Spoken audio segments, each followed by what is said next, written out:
Hi there, welcome to the Gardens and Graveyards channel. Today we're meeting in the backyard and we're going to plant a couple of clematis and then we're a couple of discount clematis. I'll talk about that in a minute. A few discount plants happening today. And then we're going to go into the front yard and we're going to plant some pink forget-me-nots, which I'm super excited to add into the garden. And we're going to remove all of our tulips because they are looking a mess. And in my garden, I grow on the Central Oregon coast in zone 9A, and we have a very long, wet, rainy winter season, and tulips rot in the ground. So we tend to just plant them like annuals. We plant them in very late winter, and I buy them. I either buy them cold stratified or I buy them in like September. I stick them in a refrigerator for a couple of months and I plant them in December or January, depending on time. And then I just get rid of them because I have been trying to save them and baby them and make it work, and they're very sporadic. They're not consistent.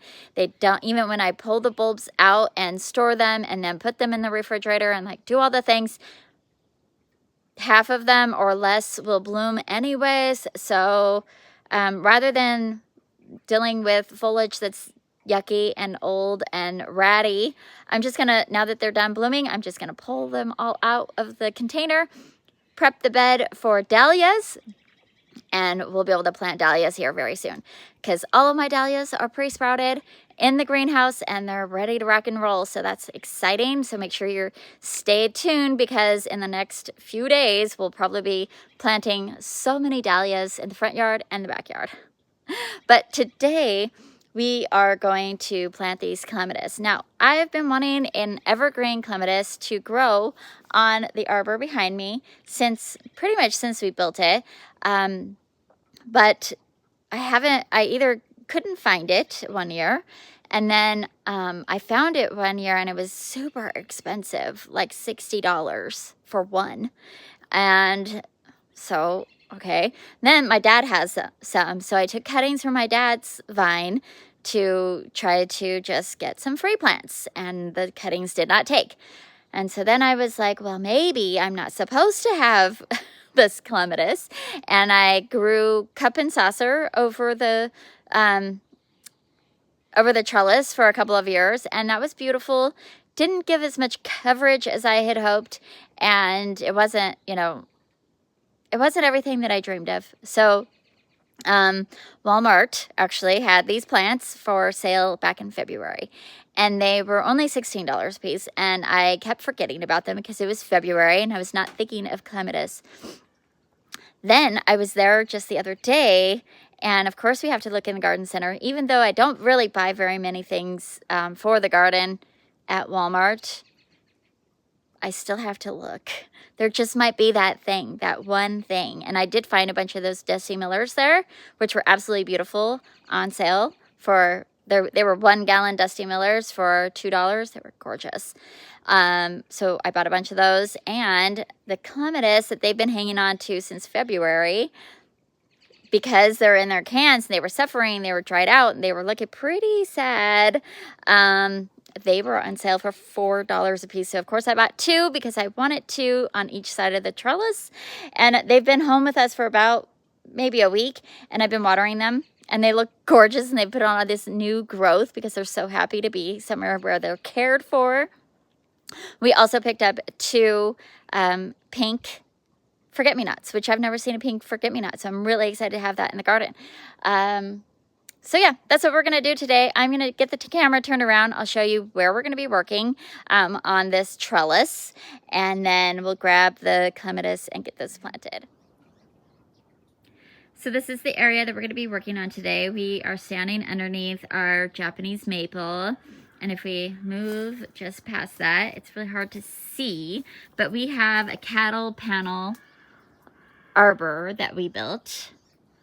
And it's sitting over this sweet little seated area. I want to clear out these pots and, pick up my mess here. And then I want to plant one clematis on the outside of this fence right here, so it can climb up here. And same with this side. Just going to plant it basically where this little pot is and let it grow up. And then even though the maple looks like it's shading this area, it will get full sun in the afternoon. And if I limb or like thin out a couple of these branches, it'll get dappled shade. And this side will probably not grow as well as this side, but I had cup and saucer in this pot last year, and it covered this whole side of the panel, and it was growing into the maple. So that is something that I'll have to kind of watch with the clematis, because I don't really necessarily want it to grow in the maple. Not this particular variety anyway, although I do love when clematis climb through trees and you get like this bright pink bloom on a maple. It's like, what's happening here?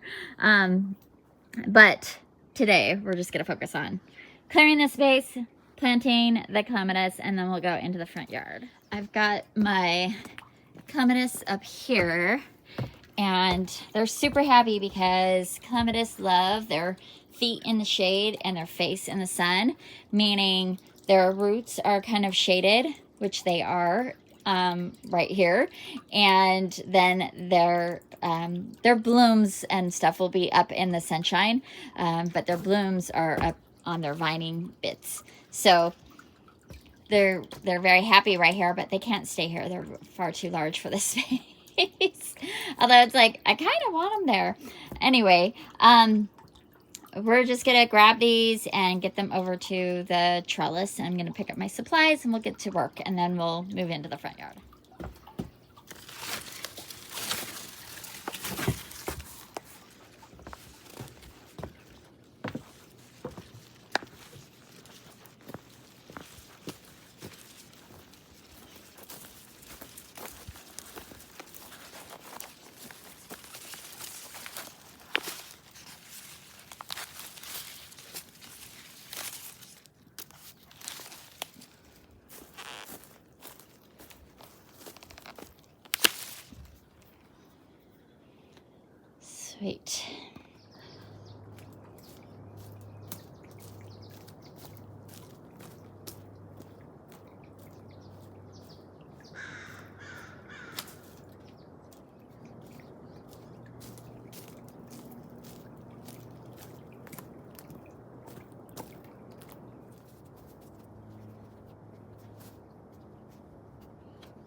Okay, that's super exciting. Look at how full that looks already. Of course, I need a little extra. So already needs extra training. I'm loving that. Oh, it's great. So we just, I just took out some of the lamb's ear that was around this area and transplanted it right here. Eventually I would love this whole area to be all lamb's ear. Oops. I would love both sides to connect and then just let the leucothea, or what is this? Always leucogem, or giant snowball, just pop up through there in the wintertime. But I would just love this whole area to just be all the lamb's ear.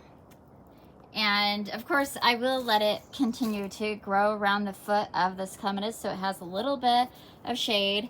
But that makes me so happy. It is mid-morning. It has full sun right now, and I know it gets full sun right here till like mid-afternoon, so I think it's gonna be really happy. I hadn't really banked on the sun coming through this direction. I was just thinking about when it comes from this direction, so that is awesome. Okay, so same deal over here. I just ogged a little hole right there, and we're gonna get this one out of her can. So I am taking out these wooden stakes, and they have some like ties in here. We'll just take those off and untangle the vines because they were kind of like draped back down and starting to vine around itself. So this one doesn't seem to be as tangled, but we'll get it all untangled in the ground. And oh, I'm so excited. I am using a little bit of plant tone to give her some nutrition to start her life off. So let's do that.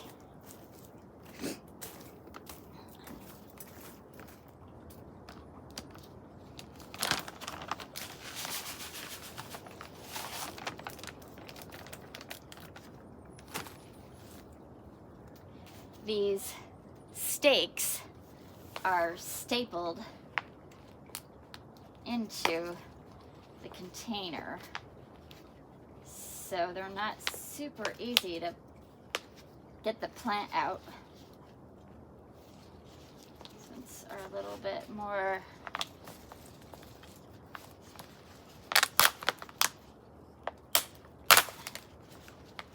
just do that.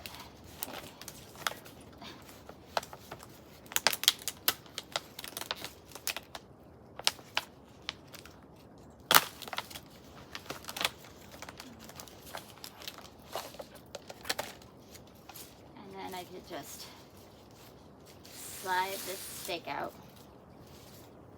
Okay.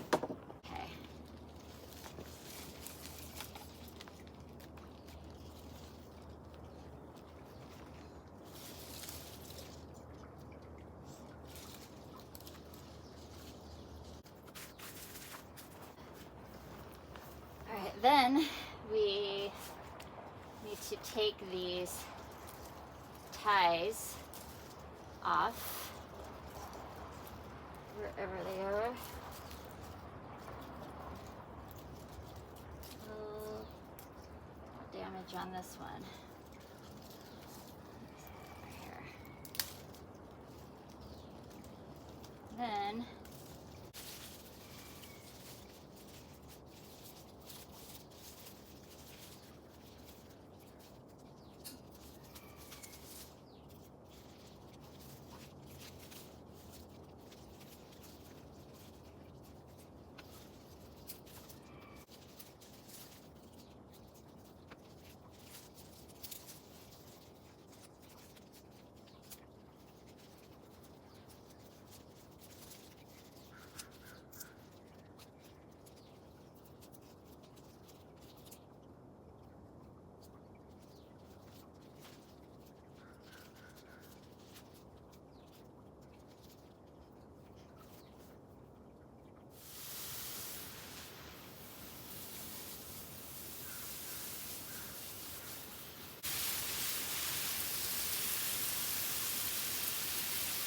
I'm so excited about this. It already looks so good.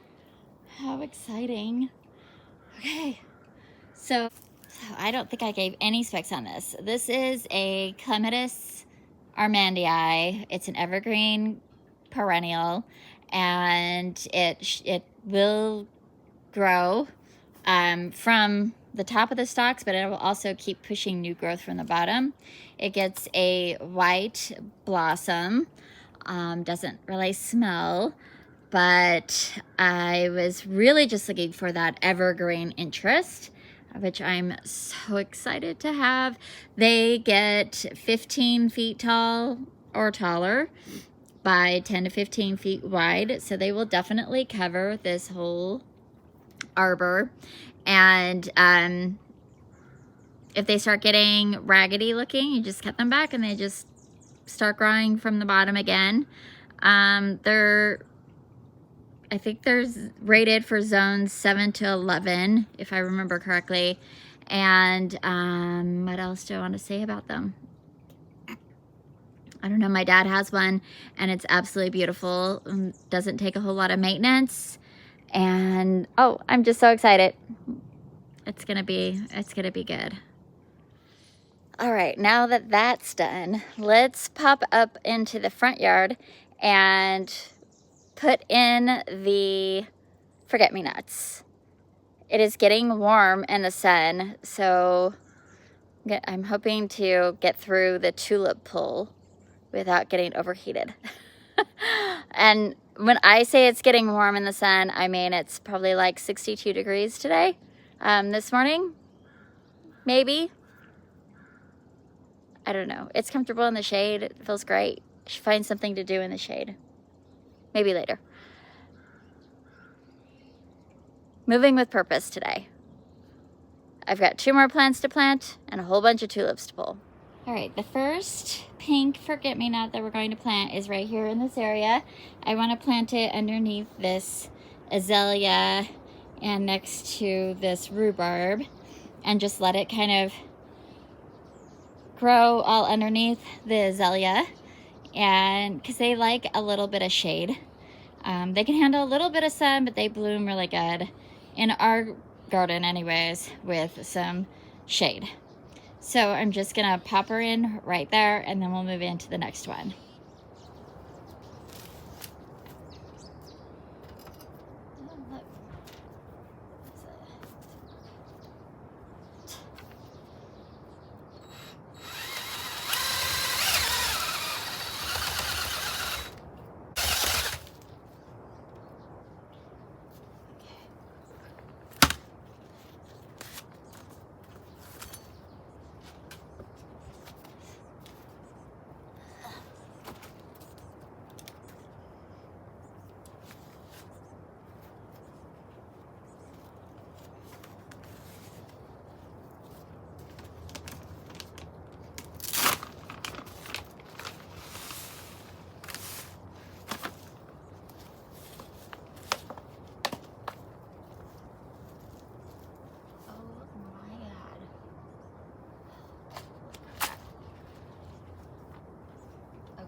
Why are there that many? Holy crap. Holy crap. Oh my god. Oh my god. Can you see this? There are so many slugs. Oh my lord.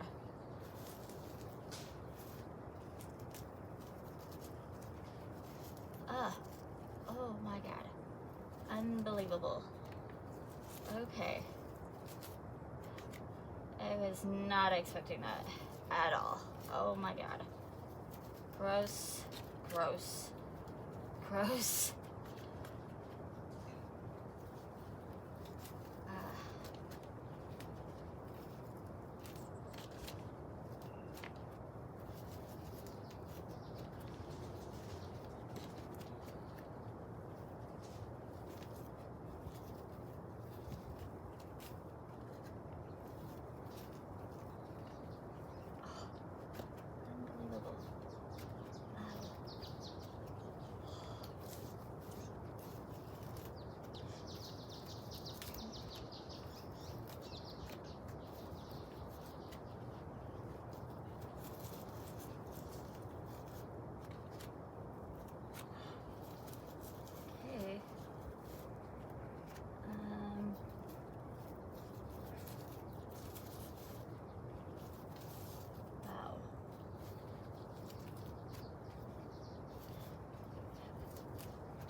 Okay, that looks great, except for the fact that there were an unreasonable amount of slugs around the base of that plant.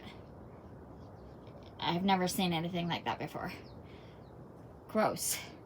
All right, we're gonna travel over here, and I don't know if you could see it from here, but I can, and it looks beautiful against that barberry. There's a little pink plant right there, the forget-me-nots, and we're gonna plant that one over there.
Here goes.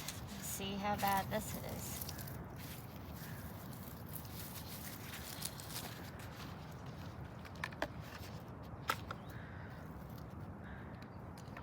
One, two.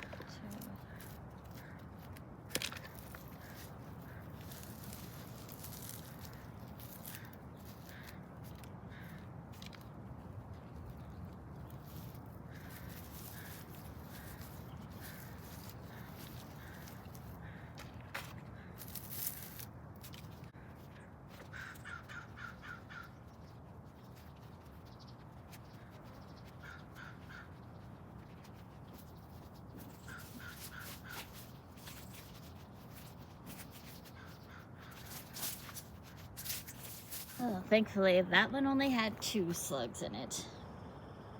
And I did have to cut out some landscape plastic.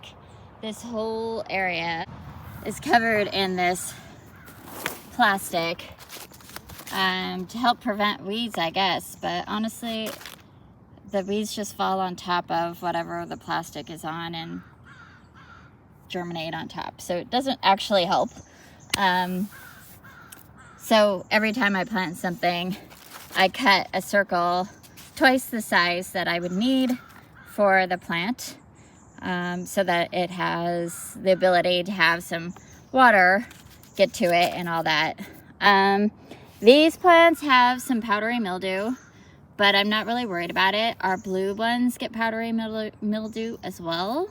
And it's almost at the end of its season, so I'm hoping that maybe the seeds will produce and drop, and they'll just kind of spread around underneath this dappled shade. This one gets quite a bit of sun for a few hours, so we'll see how she does.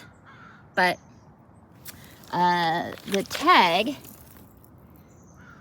says part sun 4 to 6 hours, so I don't think it gets more than 6 hours, so I'm not going to worry about it too much. It's just going to be what it is.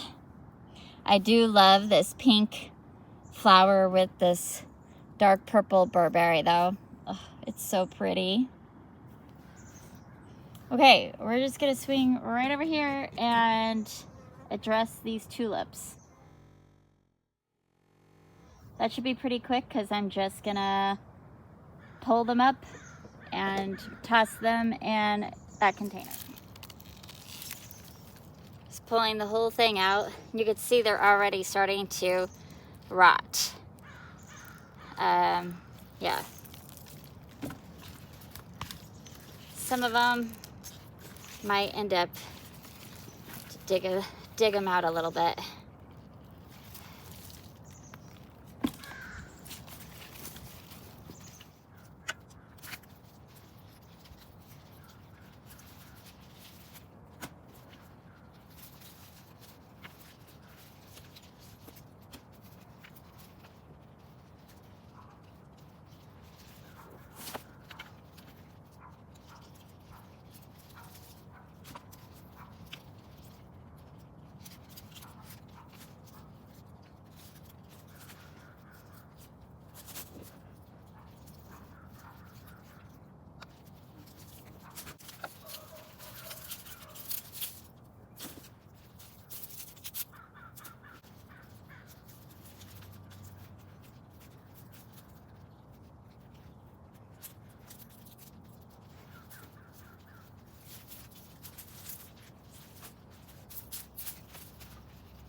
Okay, so now these beds are empty and ready for dahlia planting.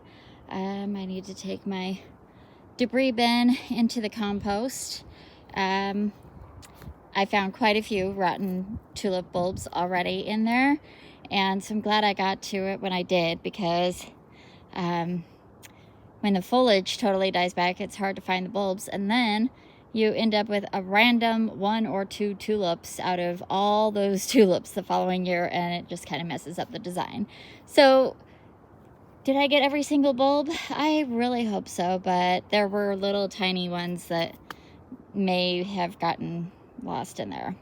There was also 6 hyacinth bulbs in here, but they were not a nice hyacinth. They smelled good, but they fell apart and they just weren't really pretty, so I got rid of those as well. The next thing we'll do is move these baskets with the daffodils out of the area, but the daffodils are going to live in those containers, so I want them to soak up as much sun as possible. They're just starting to look ratty, which is the nice thing about planting them in containers. I can just move them into a sunny location that's not on display and let them do their thing. And then of course I got the little forget-me-not planted right there. So sweet. And across the garden we planted the other one right here, which is awesome. Moved all the slugs, which was gross. But I'm so glad to get those tulips out of there. Now I can start in with the summer blossoms, which is exciting. And I'm super happy with getting that Clematis armandii planted in the ground. It's gonna be so beautiful back there. I'm really happy about it.